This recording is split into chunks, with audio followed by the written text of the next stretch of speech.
Hello and welcome to another episode of Words with Myself. Where do your feelings come from? And how do you know whether they're true, whether to trust them or not? People identify with their feelings. They believe that their feelings are them. Whereas your feelings is a portion of you. It's part of you, but it's not all of you. When we talk about how we feel, we identify with the feeling. We say, I am happy. I am sad. I am depressed. I am excited.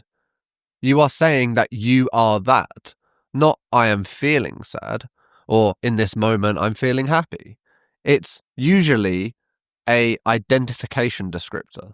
It's I am this, but you are not that. You are experiencing a feeling temporarily, but that isn't how it feels to us, and it's not how we consume the information of feelings. We take it as an identity, and we can't separate ourselves from that feeling. But what are feelings? Are they a set of symptoms? If you are crying, does that mean that you are sad? Not always. And you're not always laughing when you're happy. The feelings of anxiety are very closely related to the feelings of excitement from a symptomatic point of view. You know, you get clammy and you get all of this rush of adrenaline and this overwhelming feeling that something's going to happen. It's the same. It's interpreted differently, but the symptoms are the same. And not only this, but you can also experience your emotions and feelings in a way that isn't extreme, that you don't notice any obvious symptoms. There's nothing that's radically changed about you. You just feel content or happy, but not in an obvious, overt way. There are some reactionary type feelings where something happens and we believe that our reaction to that is making us feel a certain way. So if someone says something to us, we believe that that's making us feel angry and upset. Or something great happens and we believe that that makes us happy. You know, good things happen, we are happy, and bad things happen and I'm sad. We have this reactionary state to our feelings. But that being the case, we have to be reacting to something. All of the things that are going on around us, the world around us, outside of us, we are reacting to that. And then we have these sensations in our body that we call feelings. And those feelings evoke emotions.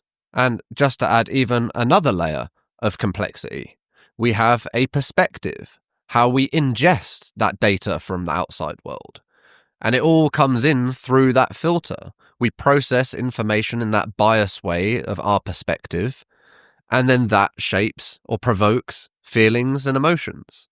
Someone could say one thing to one person and they take it as a compliment. They could say the same thing to another and they take it as an insult or an aggravation, or they're upset with it. They have a completely different emotional experience than another person. And if you're an empath or just particularly empathetic, you will be also taking on the emotions of those around you. So what you can see here is that reality, or your experience of reality, is completely skewed by many different things. And these emotions are evoked in many different ways. It's all very personal and individual. So it's very hard to have these feelings be a source of truth because they are so unique to you. Two people can feel very differently about one thing and both of them are right because their feelings are correct. The feelings that have been evoked is genuine. That is how they feel. So somebody who is on the opposite side of an argument to you, you know that you feel that you are right. You can't see how they can't see it the way that you can see it because you feel it. You know what you know to be true and you feel what you feel. And they feel exactly the same. They're having the exact same rationalizations. They can't see why you don't see it their way. They can't see why you don't feel like they feel. And all of this feeling is because it's true to them. Their feelings are true to them, but they are not truth. They are just the truth of their experience. That is how they have chosen to digest that information through the lens of their ego. And that's not a bad thing. It's just a natural consequence of the human experience. We have feelings. we take things personally, we have egos, we have identities, and that's part of what makes us us. That's how we go through this experience, by forgetting who we are and playing the game authentically as a character. And when your character becomes rooted in pain and suffering and trauma, you identify so much with the character and all of their suffering, all of these things that have happened, all of these slights and disrespects and painful experiences and traumatic experiences. All of these things have built up. So we're so invested in this character that we can get obsessed and depressed and anxious. And we're so invested that we think that we are that person. We identify so heavily, just like with feelings, with ourselves, that we believe the narrative of us. You have constructed over your lifetime a narrative of who you are, and your feelings are the glue that hold it all together. Your feelings validate that identity. You go through those experiences and it's like cash in the bank to who you think you are. And you try to make that image of you manifest. You try to make it real. You try to make it true. And some people are very good at this. You know, they come up with an idea of who they are and they become obsessed with it, and that's what they become.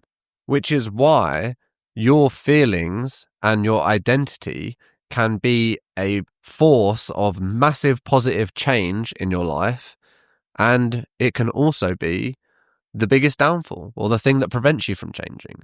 It's all the same thing. It's all you. So trying to fix yourself becomes like a dog chasing its own tail. You never quite get there. And it's very elusive. You'll find that you are very elusive. If you go looking and you search inwards and you look for you can't really find it. You just find everything. And there's so much to you. And a lot of people don't discover that about themselves. They feel so limited, so confined in life that they believe that they're only capable of playing this character that they've been playing their whole lives.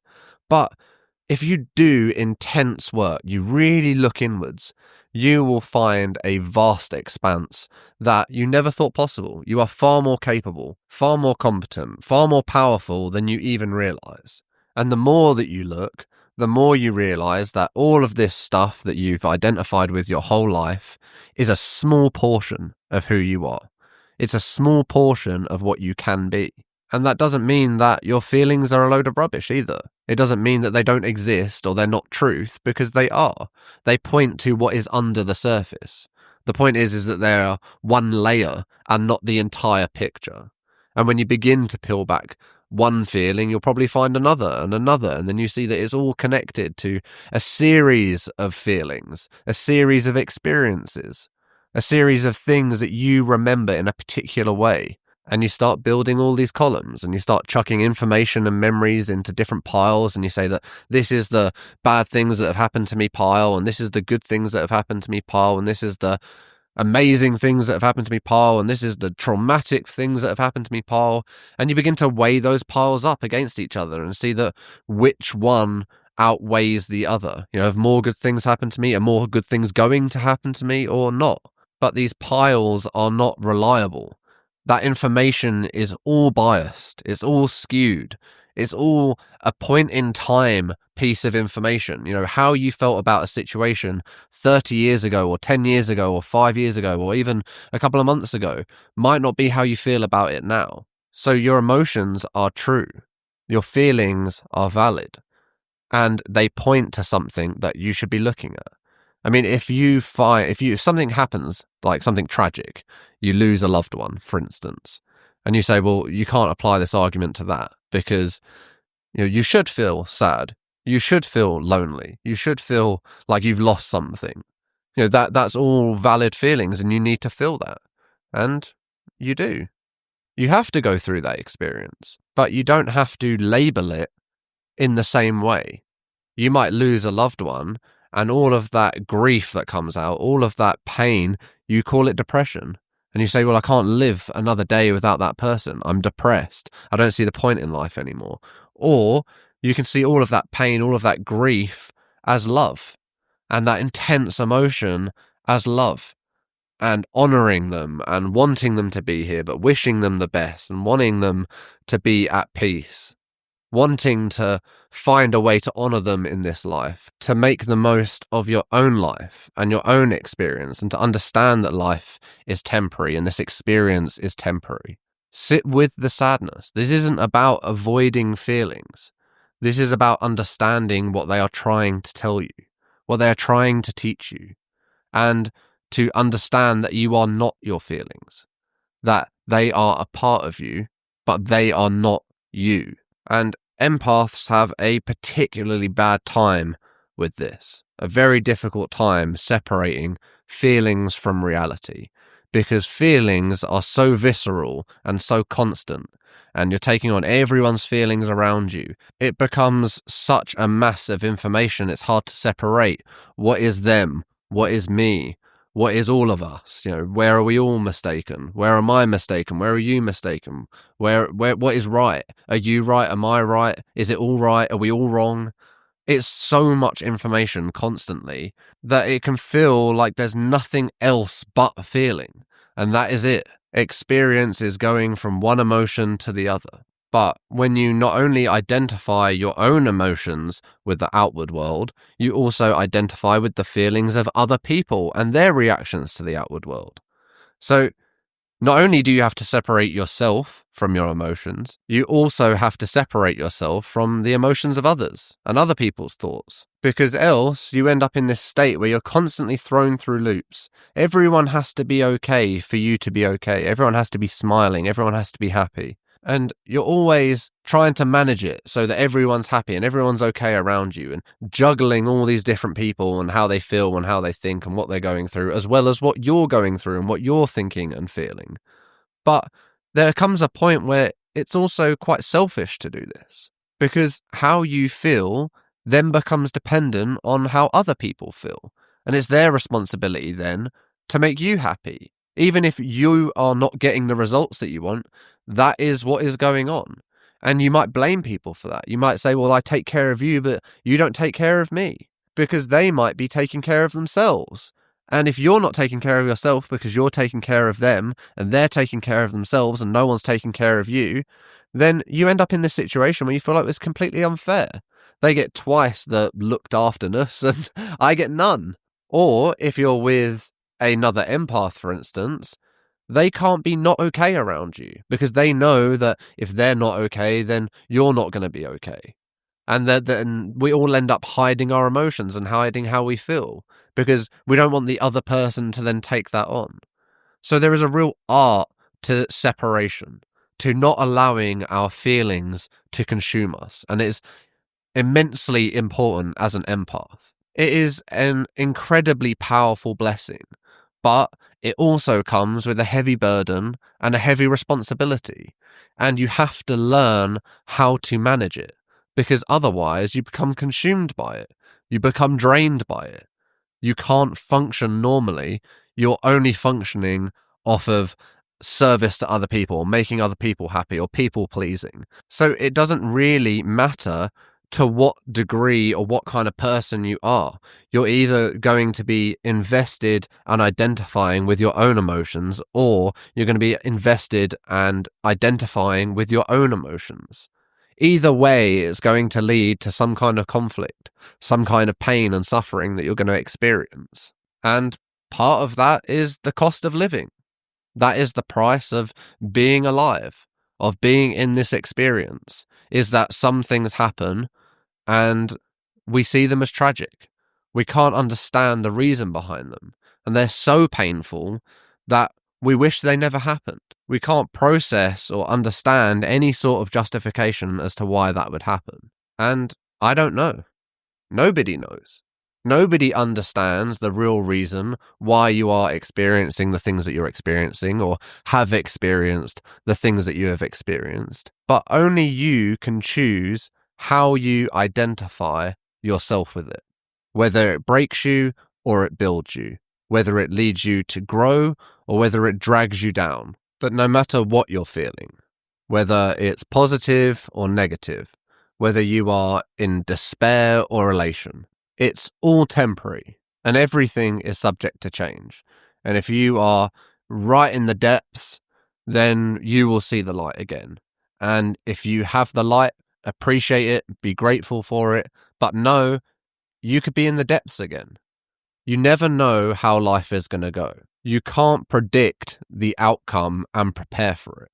But what you can do is separate yourself from the outcome and know that no matter what happens, no matter what you go through, you choose who you are at any given time in the present moment. You decide who you are. You decide what you believe. You decide how you identify. That is your decision to make in every moment of your life. You decide who you are in that moment. And if you are not happy with your life, or you're not happy with who you are, or you're not happy with the experiences that you're having, you can change it.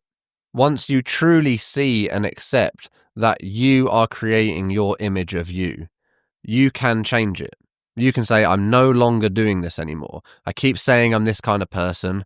I keep doing the same things and making the same choices and sticking to the same principles, and all I'm getting is misery and pain and suffering. You are the one choosing to keep it alive, to keep making those same decisions, to keep playing the same character.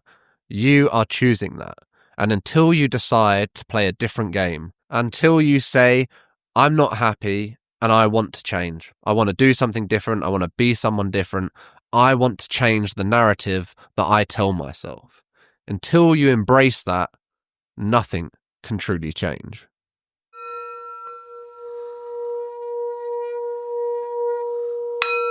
Thank you for listening.